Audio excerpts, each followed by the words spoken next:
ओम नमः शिवाय।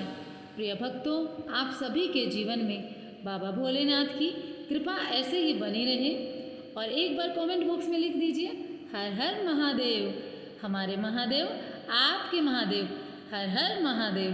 प्रिय भक्तों, आप लोगों ने पिछले जो वीडियो थे उनको इतना प्यार दिया कि मन खुश हो गया और बाबा भोलेनाथ की आप इतनी ज़्यादा भक्ति करते हैं यह जानकर बहुत ज़्यादा खुशी हुई। तो अब आप लोगों के लिए लेकर आए हैं सावन मास में सावन का महात्म्य अध्याय 3, जिसमें हम सुनेंगे द्वादश ज्योतिर्लिंगों तथा उनके उपलिंगों का वर्णन एवं उनके दर्शन पूजन की महिमा भगवान श्री भोलेनाथ के मुख से, जो कि माता पार्वती को यहाँ पर बता रहे थे। तो वो सब कुछ शिव पुराण जो है उसमें अंकित है। तो यहाँ पर आप और हम मिलकर उसका श्रवण करेंगे। आगे बढ़ने से पहले कमेंट बॉक्स में एक बार फिर से लिख दीजिए हर हर महादेव। तो चलिए शुरू करते हैं यह पावन कथा। उन तेजों में भगवान शंकर को, जिनका आधा शरीर शैल राजकुमारी पार्वती से सुशोभित है, निरंतर निरंतर आपका और हमारा नमस्कार। जिसकी कृपापूर्ण चितवन बड़ी ही सुंदर है, जिसकी मुखारविंद मंद मंद मुस्कान छटा से बहुत सुंदर दिखाई दे रहे हैं, जो चंद्रमा की कला से बहुत ही उज्जवल हैं, जो आध्यात्मिक आदि तीनों तापों को शांत कर देने में सामर्थ्य हैं, जिसका स्वरूप सच्चिदानंदमय एवं परम आनंद को प्रकाशित करने वाला है, तथा जो गिरिराज नंदिनी पार्वती जी के भुज पास से आविष्टित हैं, वह शिव नामक कोई अनिवर्चनीय तेज पुंज सबका मंगल करें भगवान शिव शंकर। तो ऋषि जी कहते हैं, सुत जी, आपने संपूर्ण लोगों के हित की कामना से नाना प्रकार के आख्यानों से युक्त जो शिव अवतार का महात्म्य बताया है वह बहुत ही उत्तम है। हे तात, आप पुनः शिव जी के परम उत्तम महात्म्य तथा शिवलिंग की महिमा का प्रसन्नतापूर्वक हमें बताइए। आप शिव भक्तों में श्रेष्ठ हैं, अतः धन्य है प्रभु। आपके मुखारविंद से निकले हुए भगवान शिव के सूर्यमय यश रूपी अमृत का आपने कर्णपुटों द्वारा पान करते ही तृप्त नहीं हो रहे हैं, अतः फिर उसी का वर्णन कीजिए। भूमंडल में तीर्थों में जो शुभ लिंग हैं अथवा अन्य स्थलों में भी जो प्रसिद्ध शिवलिंग विराजमान हैं, परमेश्वर शिव के उन सभी दिव्य लिंगों का समस्त लोगों के हित की इच्छा से आप वर्णन करके हमें बताइए। सूत जी ने कहा, महर्षियों, संपूर्ण तीर्थ लिंगमय है, सब कुछ लिंग में ही प्रतिष्ठित है। उन शिवलिंगों की कोई गणना नहीं है, तथापि मैं उनका किंचित वर्णन जरूर करूँगा। जो कोई भी दृश्य देखा जाता है तथा जिसका वर्णन एवं याददाश्त किया जाता है वह सब भगवान शिव का ही रूप है। कोई भी वस्तु शिव के स्वरूप से भिन्न नहीं है। साधु शिरोमणियों, भगवान शंभु ने सब लोगों पर अनुग्रह करने के लिए ही देवता, असुर और मनुष्यों सहित तीनों लोगों को लिंग रूप से व्याप्त कर रखा है। समस्त लोगों पर कृपा करने के उद्देश्य से ही भगवान महेश्वर तीर्थों में और अन्य स्थलों में भी नाना प्रकार के लिंग धारण करते हैं। जहाँ जहाँ जब जब भक्तों ने भक्ति पूर्वक भगवान शिव शंकर शंभु का स्मरण किया, वहाँ वहाँ तब तब अवतार लेकर के कार्य करके वे स्थित हो गए। लोगों का उपकार करने के लिए उन्होंने स्वयं अपने स्वरूप भूत लिंग की कल्पना की। उस लिंग की पूजा करके शिव भक्त पुरुष अवश्य सिद्धि प्राप्त कर लेता है। हे ब्राह्मणों, भूमंडल में जो लिंग हैं उनकी गणना नहीं हो सकती, तथापि मैं प्रधान शिवलिंगों का परिचय जरूर देता हूँ। हे मुनिश्रेष्ठ, शौनक, इस भूतल पर जो मुख्य ज्योतिर्लिंग है उनका आज मैं वर्णन करके उनका नाम सुनने मात्र से पाप दूर हो जाते हैं। सौराष्ट्र में श्री सोमनाथ का दर्शन करने के लिए कठियावाड़ प्रदेश के अंतर्गत प्रभास क्षेत्र में जाना चाहिए। दूसरा है मल्लिका अर्जुन नामक ज्योतिर्लिंग, जिस पर्वत पर विराजमान है उसका नाम श्रीशैल या श्री पर्वत है। यह स्थान मद्रास प्रांत के कृष्ण जिले में कृष्णा नदी के तट पर है। इसे दक्षिण का कैलाश भी कहते हैं। महाकाल या महाकालेश्वर मालवा स्थित में क्षिप्रा नदी के तट पर उज्जैन नामक नगरी में विराजमान है। उज्जैन को अवंतिकापुरी भी कहते हैं। इस शिवलिंग को ओंकारेश्वर भी कहते हैं। ओंकारेश्वर का स्थान मालवा प्रांत के नर्मदा नदी के तट पर है। उज्जैन से खंडवा जाने वाली रेल की छोटी लाइन पर मोरटक्का नामक स्टेशन है, वहाँ से यह स्थान 7 मील है। यहाँ ओंकारेश्वर और अमलेश्वर नामक 2 पृथक पृथक लिंग हैं, परंतु दोनों एक ही ज्योतिर्लिंग के 2 स्वरूप माने गए हैं। श्री केदारनाथ या केदारेश्वर हिमालय के केदार नामक शिखर पर्वत पर स्थित है। शिखर से पूर्व की ओर अलकनंदा के तट पर श्री बद्रीनाथ अवस्थित है और पश्चिम में मंदाकिनी के किनारे श्री केदारनाथ विराजमान है। यह स्थान हरिद्वार से 150 मील और ऋषिकेश से 132 मील दूर है।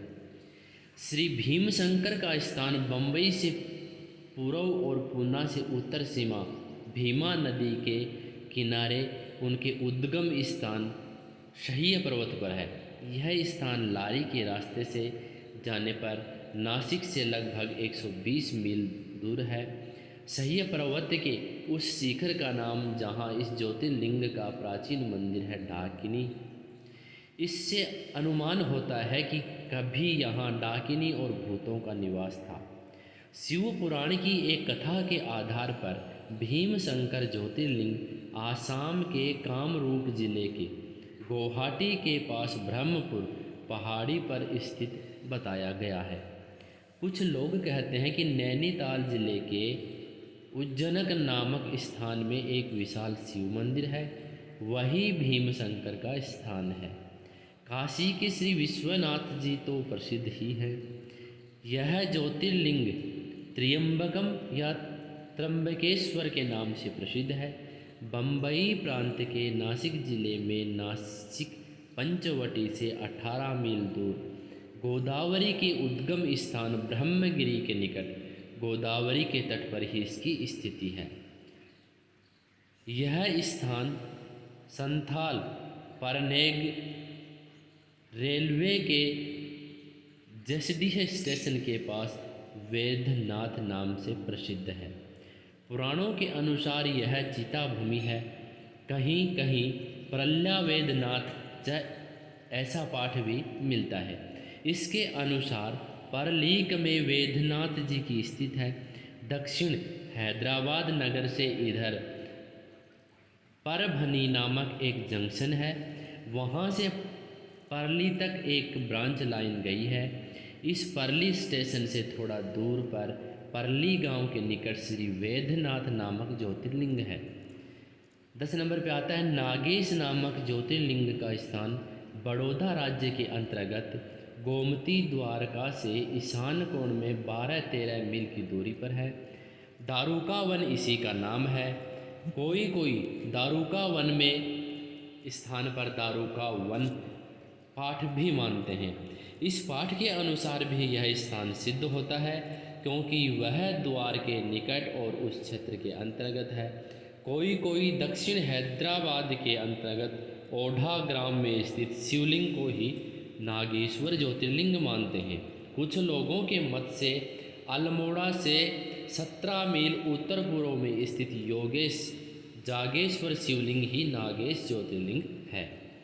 श्री रामेश्वर तीर्थ को ही सेतु बंध तीर्थ भी कहा गया है।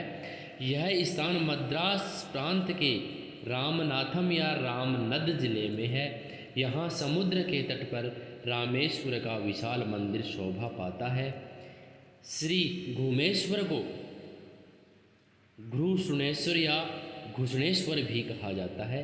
इनका स्थान हैदराबाद राज्य के अंतर्गत दौलताबाद स्टेशन से 12 मील दूर बैरूल गांव के पास है। इस स्थान को ही शिवालय कहते हैं।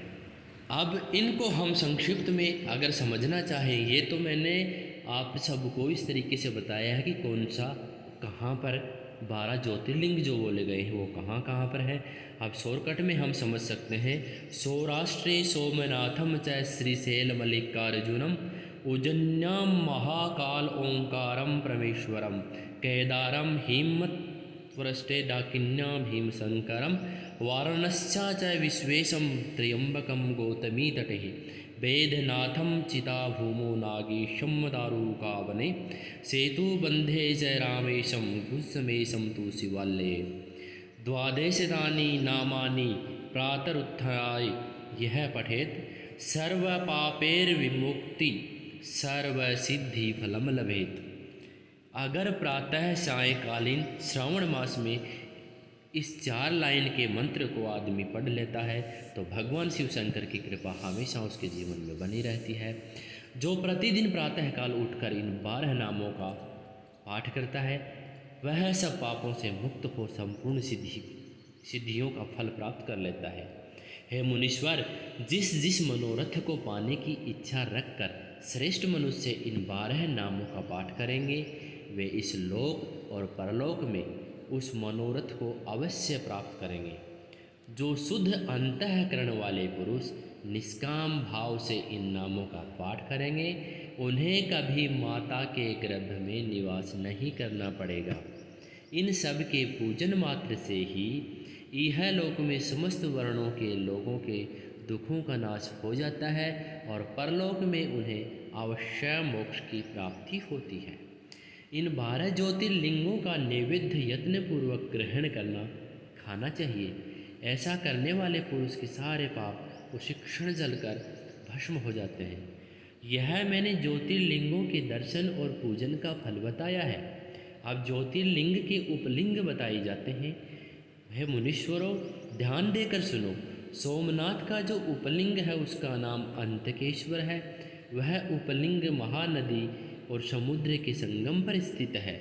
मल्लिका अर्जुन से प्रकट उपलिंग रुद्रेश्वर के नाम से प्रसिद्ध है। वह भृगु कक्ष में स्थित है और उपासकों को सुख देने वाला है। महाकाल संबंधी उपलिंग दुग्धेश्वर या दूधनाथ के नाम से प्रसिद्ध है। वह नर्मदा के तट पर है तथा समस्त पापों का निवारण करने वाला कहा गया है। ओंकारेश्वर संबंधी उपलिंग कर्दमेश्वर के नाम से प्रसिद्ध है। वह बिंदु सरोवर के तट पर है और उपासना को संपूर्ण मनोवांछित फल प्रदान करता है। केदारेश्वर संबंधी उपलिंग भूतेश्वर के नाम से प्रसिद्ध है और यमुना तट पर स्थित है। जो लोग उसका दर्शन और पूजन करते हैं उनके बड़े से बड़े पापों का निवारण करने वाला बताया गया है। श्री भीम शंकर संबंधी उपलिंग श्री भीमेश्वर के नाम से प्रसिद्ध है। वह भी सहे पर्वत पर ही स्थित है और महान बल की वृद्धि करने वाला है। नागेश्वर संबंधी उपलिंग का नाम भी भूतेश्वर ही है। वह मल्लिका सरस्वती के तट पर स्थित है और दर्शन करने मात्र से सब पापों को हर लेता है। रामेश्वर से प्रकट हुए उपलिंग को गुप्तेश्वर और गोमेश्वर के से प्रकट हुए उपलिंग को व्याघेश्वर कहा गया है। हे ब्राह्मणों, इस प्रकार यहाँ मैंने ज्योतिर्लिंगों के उपलिंगों का परिचय भी आपको दे दिया है। ये दर्शन मात्र से पापहारी तथा संपूर्ण अभिष्ट के दाता होते हैं।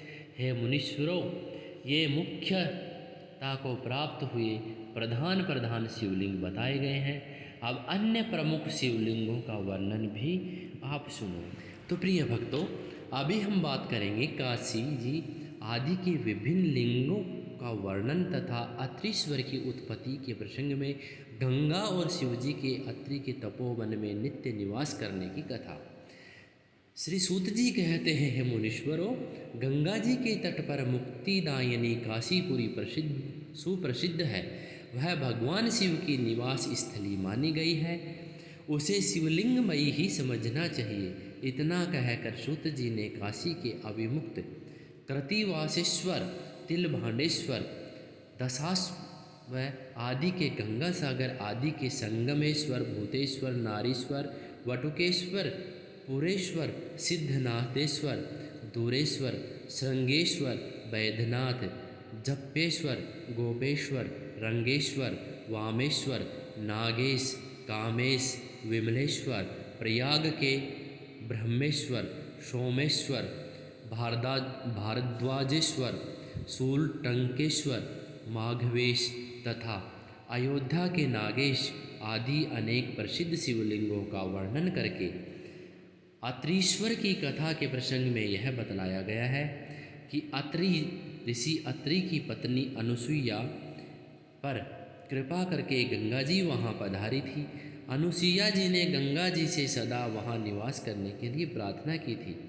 तब गंगा जी ने कहा था, हे अनुसुईये, यदि तुम 1 वर्ष तक की हुई शंकर जी की पूजा और पति सेवा का फल मुझे दे दो तो मैं देवताओं का उपकार करने के लिए यहाँ सदा ही स्थित रहूँगी। पतिव्रता का दर्शन करके मेरे मन को जैसी प्रसन्नता होती है वैसी दूसरे उपायों से नहीं होती। हे सती अनुसुईया, यह मैंने तुमसे सच्ची बात कही है। पतिव्रता स्त्री का दर्शन करने से मेरे पापों का नाश हो जाता है और मैं विशेष शुद्ध हो जाती हूँ, क्योंकि पतिव्रता नारी पार्वती के समान पवित्र होती है। अतः यदि तुम जगत का कल्याण करना चाहती हो और लोक हित के लिए मेरी मांगी हुई वस्तु मुझे देती हो तो मैं अवश्य यहाँ स्थिर रूप से निवास करूँगी। श्री सूत जी कहते हैं, हे मुनियों, गंगा जी की यह बात सुनकर पतिव्रता अनुसुईया ने वर्ष भर का वह सारा पुण्य उन्हें दे दिया। अनुसुईया के पति व्रत संबंधी उस महान कर्म को देखकर भगवान महादेव जी प्रसन्न हो गए और पार्थिव लिंग से तत्काल प्रकट हो उन्होंने साक्षात दर्शन दिया। शंभु बोले, साध्वी अनुसुईये, तुम्हारा यह कर्म देखकर मैं बहुत प्रसन्न हूँ। प्रिय पतिव्रते, वर मांगो, क्योंकि तुम मुझे बहुत ही प्रिय हो। उस समय वे दोनों पति पत्नी अद्भुत सुंदर आकृति एवं पंचमुख आदि से युक्त भगवान शिव को वहाँ प्रकट हुआ देख बड़े विस्मित हुए। उन्होंने हाथ जोड़ नमस्कार और स्तुति करके बड़े भक्ति भाव से भगवान शंकर का पूजन किया। फिर उन लोक कल्याणकारी शिव से कहा। ब्राह्मण दंपति बोले, हे देवेश्वर, हे शिव शंकर भोले भंडारी, यदि आप प्रसन्न हो और जगदम्बा गंगा भी प्रसन्न है तो आप इस तपोवन में निवास कीजिए और समस्त लोगों के लिए सुखदायक हो जाइए। तब गंगा और शिव दोनों ही प्रसन्न हो उस स्थान पर जहाँ वे ऋषि शिरोमणि रहते थे प्रतिष्ठित हो गए। इन्हीं शिव का नाम वहाँ अत्रीश्वर हुआ। तो भक्तों, आज का वीडियो आप सबको कैसा लगा? आगे आने वाली वीडियो में और भी बहुत अच्छी कहानियाँ भगवान शिव शंकर की आपके पास आती रहेंगी। तो कमेंट बॉक्स में अगर आपने अभी तक नहीं लिखा है तो ओम नमः शिवाय या हर हर शंभो कमेंट बॉक्स में ज़रूर लिख के जाना। ऐसे वीडियो अपने दोस्तों परिवार के साथ में अवश्य शेयर करें। धन्यवाद।